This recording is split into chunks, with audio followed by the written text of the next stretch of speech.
New here at 3, a pair of best friends in first grade are being called heroes because they helped a hurt manatee near their home. ABC Action News reporter Robert Boyd shows us how you're never too young to make a difference.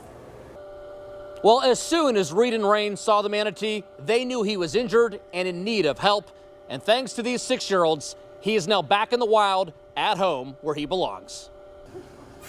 Rain Boschek and Reed North were laughing and playing in Rain's Terracea backyard this past June when all of a sudden they noticed an injured manatee just a few feet from shore.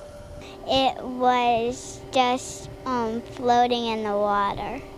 It needed help. She started screaming and I was like panicking, so I went over. It was cut up by a boat propeller. The scratches were kind of red. The first graders immediately knew they had to alert an adult. All of a sudden they came running up, frantic, saying that a manatee was downstairs, very hurt. Summer Goldman called FWC, and the manatee was picked up and taken to Zoo Tampa. A few weeks later, Rain and Reed were invited to visit the 600-pound sea cow up close during his rehabilitation. He was big.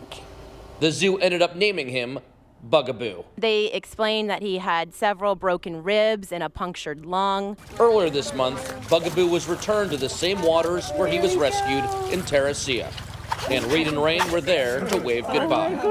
It was flapping its fin, and it was making rings coming up the water. Oh, tremendously proud. I have been beaming from ear to ear ever since that day. Reed and Rain have gained celebrity status in their first grade classroom, but they hope it's the adults out there that can learn a little something from a couple of kids. People have to be careful on boats. Watch for manatees. In Terracea, Robert Boyd, ABC Action News.